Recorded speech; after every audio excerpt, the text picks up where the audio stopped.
Manchester United's go-ahead goal to put it to 2-1. And again, Porro has had his go forward, go central, get involved. But Rashford, this is the issue in transition a lot of the time in this game today. And that's, as you quite rightly and well put, succinctly put, you can't have one player doing absolutely everything. You need help. So he's trying to get back, and I thought it was a really good 1-2 between Rashford and Rasmus Højlund.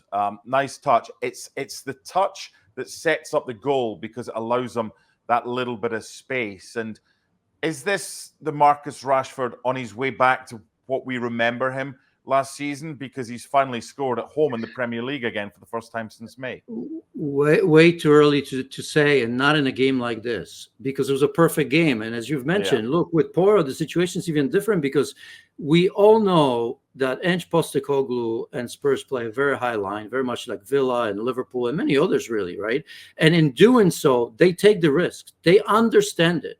I mean, it's before the game, if you spoke to those managers, says, you know what, we're going to get caught 2 or 3 or 4 times, but we have to take that risk because rewards are greater than the risk we take. And so obviously I'm not going to spend time about shifting here, but we could. But in terms of Marcus Rashford, this was a perfect game because United were allowed to play on a counter, which normally shouldn't be the case when they play on at Old Trafford, right? Normally they should put the opponent under pressure, where then all of a sudden you have to break down lower lying defense, and that wasn't the case. So it was a good game for him. He's had games like this where he didn't take advantage of that. So I want to give him credit for that, because I do, like everybody else, hope that he comes back near the form that he had last season. He's taken a lot of criticism from me, from everybody else as well. But, as a former player, I want him to succeed. I want him to play as well as he possibly can. Why wouldn't I? So, no, it's way too early for me because it was a perfect game to do that. And he's done it to a certain extent. But he's had 2 or 3 or 4 other looks as well. Had he taken advantage of them, then maybe then we can say, wow, look at that goal. Look at this goal, right? So I don't know, because there's I want to say, was that on the, well, I don't want to say certain amount of luck, but I just think that Spurs on both goals have helped United tremendously.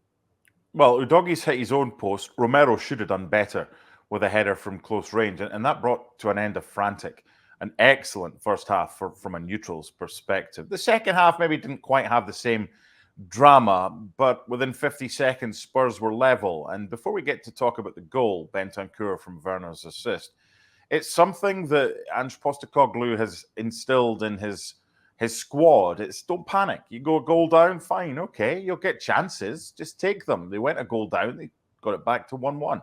They went 2-1 down, and then Bentancur scores to make it 2-1. Who's at fault from a United perspective here for not getting close? Oh my goodness! You talking about the second goal? I almost have to.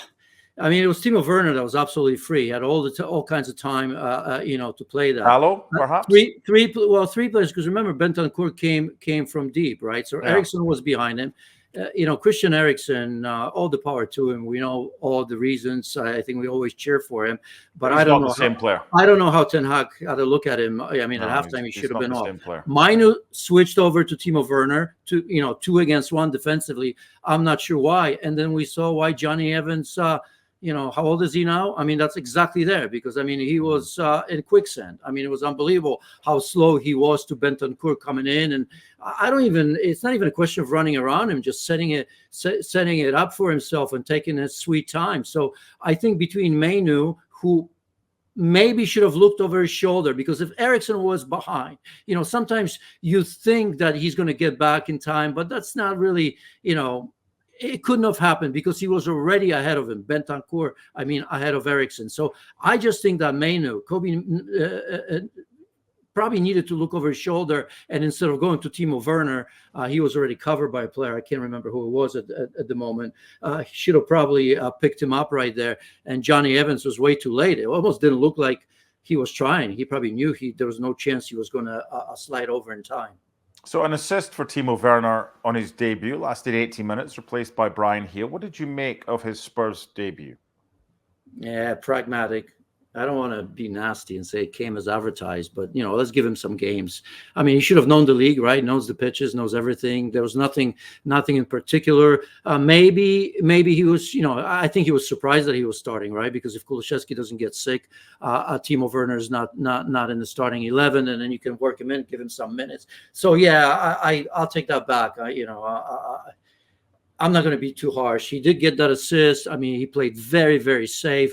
He had a couple of looks, the ones that we remember from Chelsea, right? The one on the left foot where he didn't make proper contact.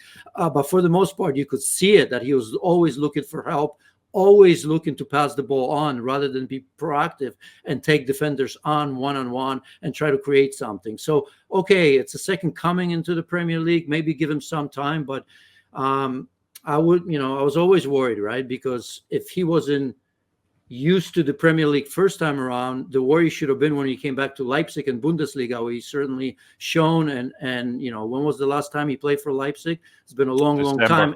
Yeah, right. And by the way, that's a bit of an excuse as well, because in terms of game fitness, to be thrown right into the starting lineup, perhaps not expecting it at Old Trafford, yeah, it's a big ask.